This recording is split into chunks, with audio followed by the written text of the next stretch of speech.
है बच्चों। तो आपका नेक्स्ट पार्ट जो है वो माइटोकॉन्ड्रिया के बाद प्लास्टिड है।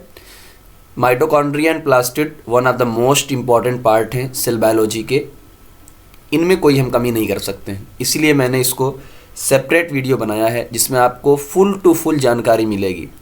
कहीं से भी किसी भी प्रकार की कोई कमी मैं नहीं छोड़ूंगा जिससे आपको कोई भी डाउट का सामना करना पड़े। सबसे पहले आइए समझते हैं प्लास्टिड क्या है। इसी के अंदर क्लोरोप्लास्ट आता है। सबसे पहली बात आपको याद रखना है, फाउंड इन प्लांट सेल। ये सबको बात पता होती है कि ये प्लांट सेल के अंदर पाए जाएंगे। साथ में एक और बात आपको याद रखनी है, यूग्लिनॉइड के अंदर ये पाए जाएंगे। यूग्लिनॉइड क्या होता है बेटा? प्रोटिस्टा होता है। अगर किसी को भी पता हो, जानकारी हो आपको कि R.H. विटकर ने 5 किंगडम क्लासिफिकेशन दिया है, यानी पूरी दुनिया को जो ऑर्गेनिज्म है, लिविंग थिंग्स हैं, उनको 5 पार्ट में बांटा गया है, जिनमें मोनेरा, प्रोटिस्टा, फंजाई, प्लांटी और एनिमेलिया हैं। एनिमेलिया में हम लोग आते हैं। तो प्रोटिस्टा के अंदर यूग्लिनॉइड आते हैं, उनके अंदर भी प्लास्टिड पाई जाती है। अगला, like mitochondria plastid are also double membrane. तो आपको सेकंड बात क्या याद रखनी है कि प्लास्टिड डबल मेम्ब्रेन होता है। अब प्लास्टिड के अंदर बेटा 3 टाइप की चीज़ें पाई जाती हैं। सबसे पहला क्रोमोप्लास्ट, दूसरा अब आपका आ गया जो आपने ज़िंदगी में सुना होगा क्लोरोप्लास्ट, और साथ में क्या आया? ल्यूकोप्लास्ट आया। क्या क्या इनकी इन्फॉर्मेशन है उनको देखिए। क्रोमो नाम से ही लग रहा है, क्रोमो यानी कलरफुल, ये एक कलरफुल पार्ट होगा। इनमें मेम्ब्रेनस स्ट्रक्चर होंगे जिसे हम लोग बोलेंगे grana.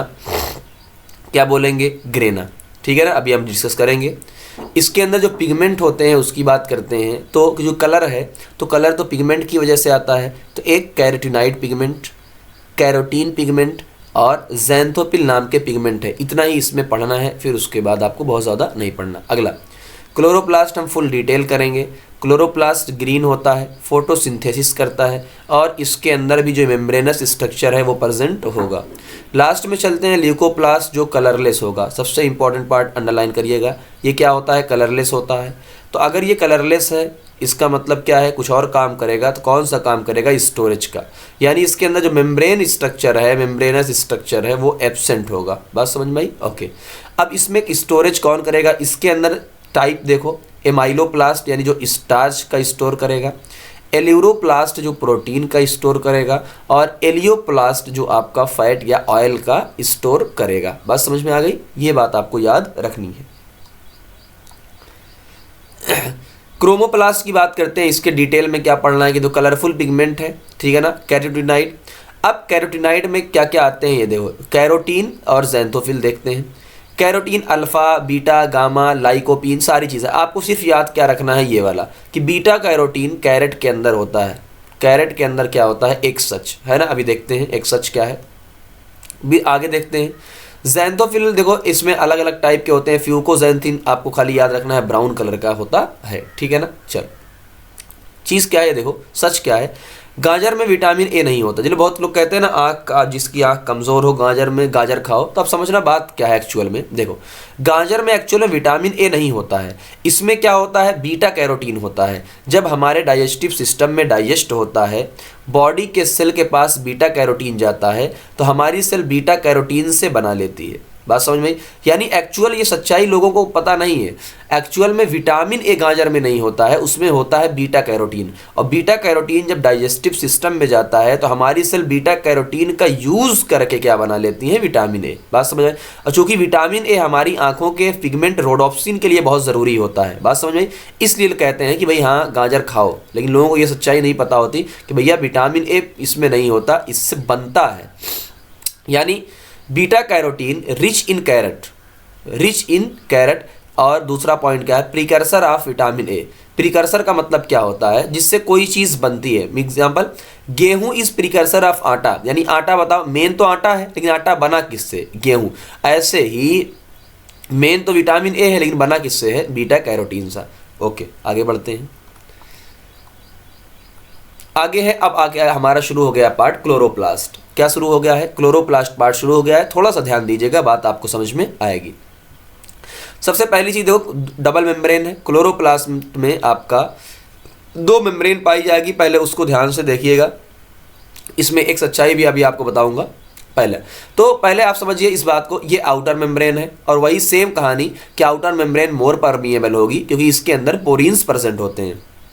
Inner membrane selectively permeable होगी और ये पेरीप्लाज्मिक स्पेस है, यानी इसमें उसमें है ना पेरीप्लास्टोडियल, उसमें पेरीप्लाज्मिक था, इसमें पेरीप्लास्टोडियल, ये हम प्लास्टिड पढ़ रहे हैं। ओके, अब आते हैं हम इन चीज़ों की तरफ कि सबसे पहले आते हैं अंदर। देखो ये बाहर क्या है बेटा, बाहर साइटोप्लाज्म है, अंदर की तरफ इसके पार्ट को क्या बोला है, स्ट्रोमा। याद करिए माइटोकॉन्ड्रिया में मैट्रिक्स बोला था, इसके अंदर हमने स्ट्रोमा बोला है, ये बात आप ध्यान रखिएगा।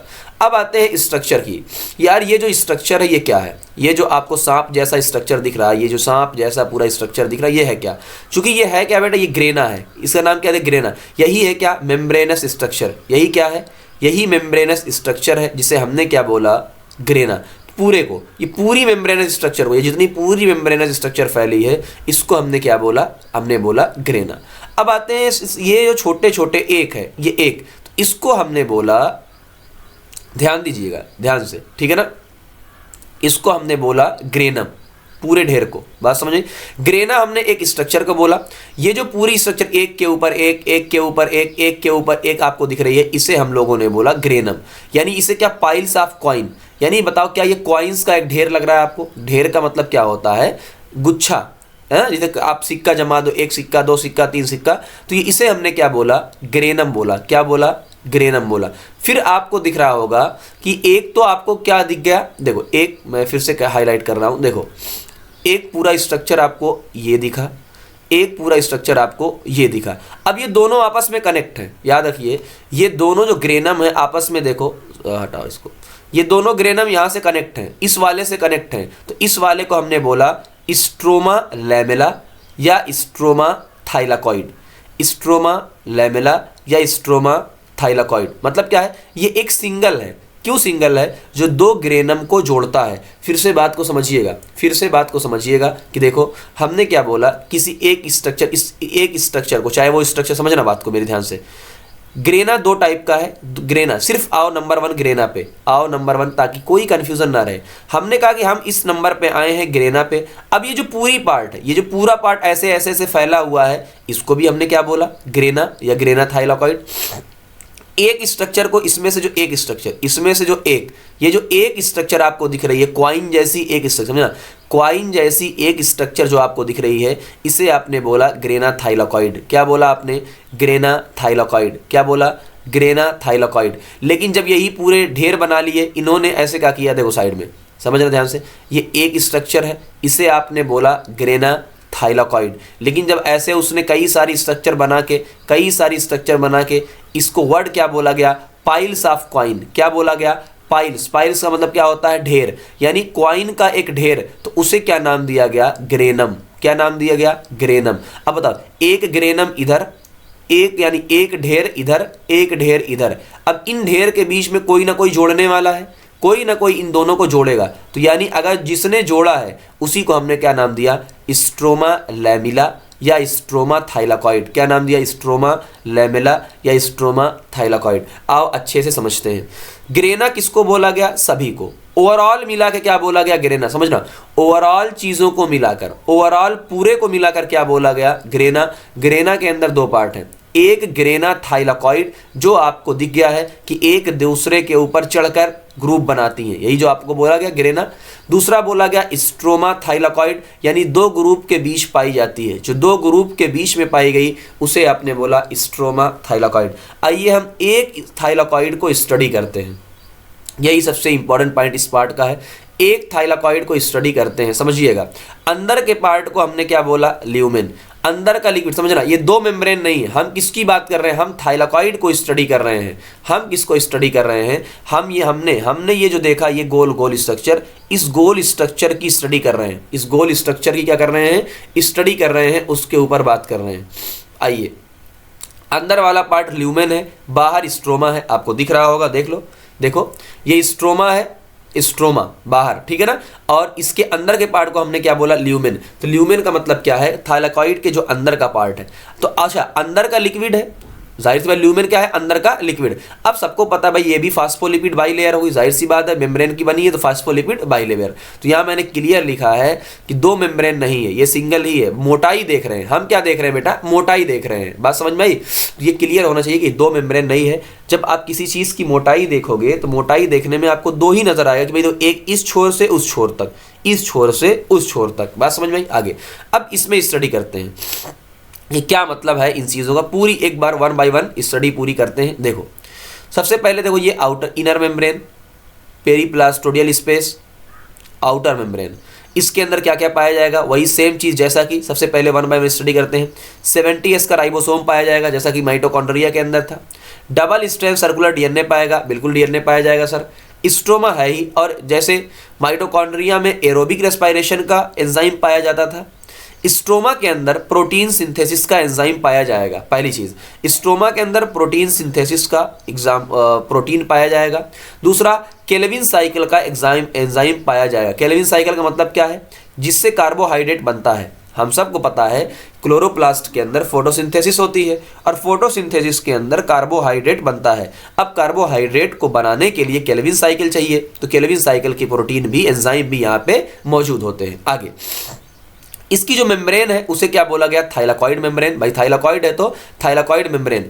अब थाइलाकॉइड मेम्ब्रेन में देखो, ये देखो थाइलाकॉइड मेम्ब्रेन में क्वांटासोम पाए जाते हैं। बहुत इंपॉर्टेंट पार्ट, ये बहुत इंपॉर्टेंट पार्ट। क्वांटासोम क्या होता है, एक में 200-250 से 400, यानी क्वांटासोम क्या होते हैं बेटा, फोटोसिंथेटिक पिगमेंट होते हैं। भाई यहाँ पर फोटोसिंथेसिस होगी तो इस क्वांटासोम को बोला गया फोटोसिंथेटिक पिगमेंट। क्या बोला गया, फोटोसिंथेटिक पिगमेंट, जिसके अंदर क्लोरोफिल होगा और कैरोटीनॉइड होगा। क्या होगा, क्लोरोफिल होगा और कैरोटीनॉइड होगा। अब क्या होगा है, क्लोरोफिल ज़्यादा होता है। कितना होता है, क्लोरोफिल इसके अंदर ज़्यादा होता है, इसीलिए क्लोरोप्लास्ट ग्रीन दिखाई देता है।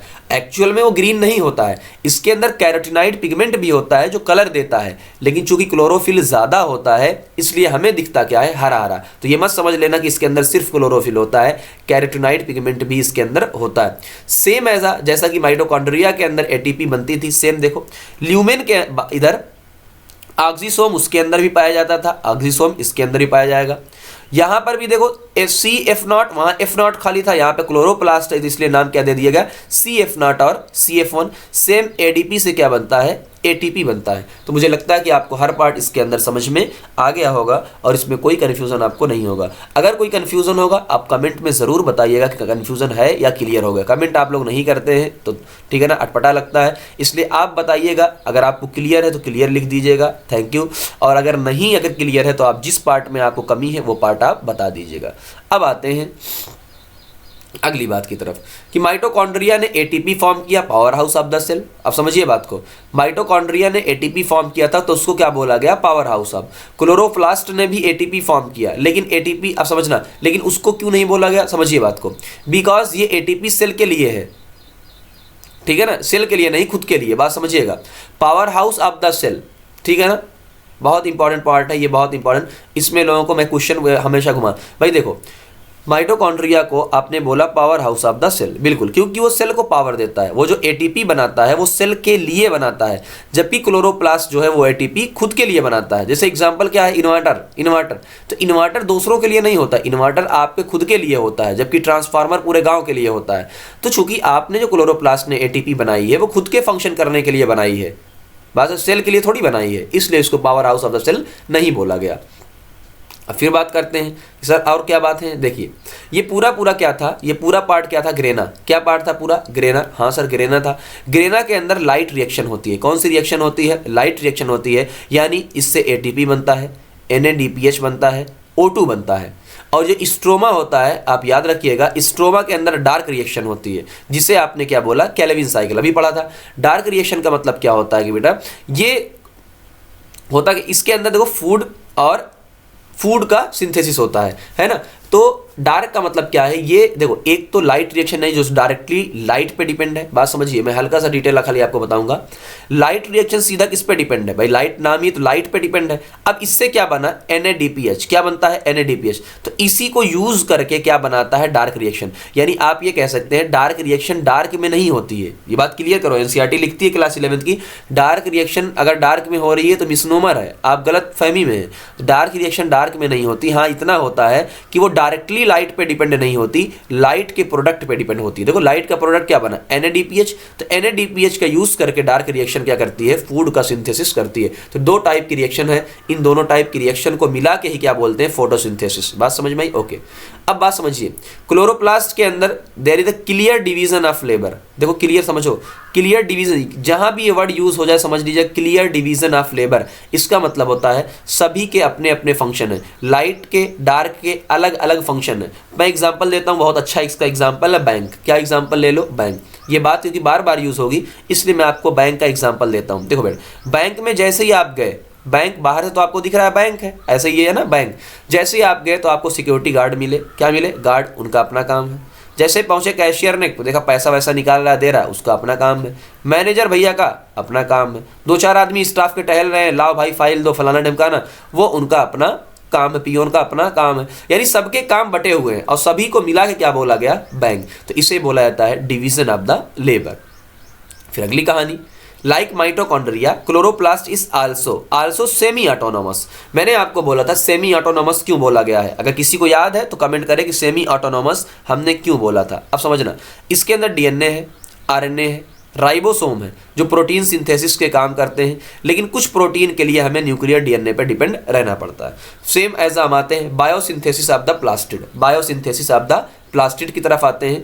Plastid in a cell are form from proplastid. सबसे बात पहले समझिएगा, प्लास्टिड जो बनती है वो प्रोप्लास्टिड से बनती है। प्रोप्लास्टिड का मतलब क्या है, जहां भी आ जाए प्रो, तो ये मत समझना बायोलॉजी में प्रो आने का मतलब है पहले, यानी इमेच्योर है। अभी क्या है, इमेच्योर है, और बाइनरी फिजन से ये बनता है प्री एग्जिस्टिंग। अब क्या समझ में आएगा, देखो सबको पता होता है ये सेल है, यानी पूरा एक प्लांट है, उसके ऊपर होती है मेरिस्टम। क्या होती है, मेरिस्टम, और मेरिस्टम काउंट इन डिवीजन। अब समझना, मेरिस्टम लगातार कंटिन्यू करती है डिवीजन, और जब मेरिस्टम से पहली बार कोई चीज बनती है तो प्रोप्लास्टिड, क्या बनती है, प्रोप्लास्टिड। अब समझना, अगर ये लगातार डिवीजन करेगी तो फोटोसिंथेसिस तो नहीं कर पाएगी, क्योंकि क्या करना है, इसको डिवीजन करना है। अब जैसे ही मेरिस्टम में सेल डिवीजन हुआ तो नई प्लास्टिड, नई सेल बनी, यानी प्रोप्लास्टिड आपकी, ये मैच्योरिटी पर किसी भी प्लास्टिड को बना सकता है। यानी जो समझना, जैसे ही सेल डिवीजन से नई सेल बनी, जैसे ही नई सेल बनी, तो अब ये जो नई सेल है यानी जो प्रोप्लास्टिड है, अब ये किसी भी प्लास्टिड को बनाएगा। अभी तो इमेच्योर था, मैच्योरिटी पे किसी को भी बनाएगा। अब खाली आपको ये देखना है कौन से पार्ट को डेवलप कर रहे हैं। अगर आप दूसरा पार्ट है, ल्यूकोप्लास्ट बन सकता है, क्लोरोप्लास्टिड बन सकता है, बात समझना, और क्रोमोप्लास्ट बन सकता है, कुछ भी बनाया जा सकता है। बात समझ में आई, सबके अंदर DNA होते हैं, जाहिर सी बात है। अगर आपको कलरफुल पार्ट बनाना है, समझना, अगर आपको कलरलेस बनाना है तो ल्यूकोप्लास्ट बना देंगे, ग्रीन वाला उस टाइप का पार्ट बनाना है क्लोरोप्लास्ट बना देंगे, क्रोमोप्लास्ट बना देंगे। बात समझ में आई, तो यहीं से ये डेवलप होता है, इसकी कुछ बातें। दूसरी बात, एक और चीज यहाँ पे लिखी हुई है, one type of plastid can change. ये सबसे इंपॉर्टेंट पॉइंट है, यहाँ कन्फ्यूजन होती है। One type of plastid can change यानी convert into another type of plastid because DNA is same. अब बात समझना, यानी एक टाइप का प्लास्टिड ल्यूकोप्लास्ट क्लोरोप्लास्ट में चेंज हो सकता है, क्रोमोप्लास्ट इसके अंदर चेंज हो सकता है। रीजन क्या देंगे, क्योंकि सभी के अंदर क्या है, DNA यानी जेनेटिक मटेरियल सेम है। सभी का जेनेटिक मटेरियल क्या है, इसके अंदर भी DNA, यहाँ भी DNA, यहाँ भी DNA, सब सेम है, इसीलिए एक दूसरे आपस में कन्वर्ट हो सकते हैं। जैसे आम कच्चा होता है तो हरा होता है, पक्का हुआ तो पीला हो गया। इसका मतलब पहले क्या था, कुछ और कलर, अब क्या हो गया, कुछ और कलर। पहले क्लोरोप्लास्ट हो सकता है, अब क्रोमोप्लास्ट, यानी देखो एक दूसरे में चेंज हो सकते हैं। चेंज हो या जरूरी नहीं है, लेकिन हो सकता है, कैन ना। चलो फिर आते हैं एंडोसिम्बायोटिक। जैसा कि हमने देखा था बैक्टीरिया से वो बना था, अब ये किससे बना है, साइनोबैक्टीरिया।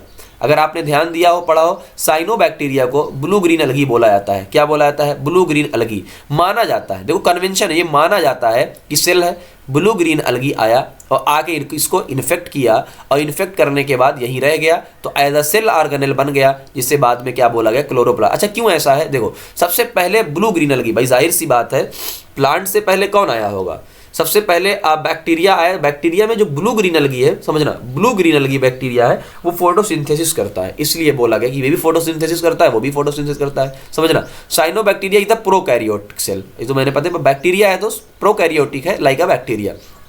इन chloroplast double strand circular DNA yes होता है, 70s राइबोसोम यस होता है, बाइनरी फिजन लाइक अ प्रोकैरियोट होता है। तो ये पार्ट था आपका पूरा।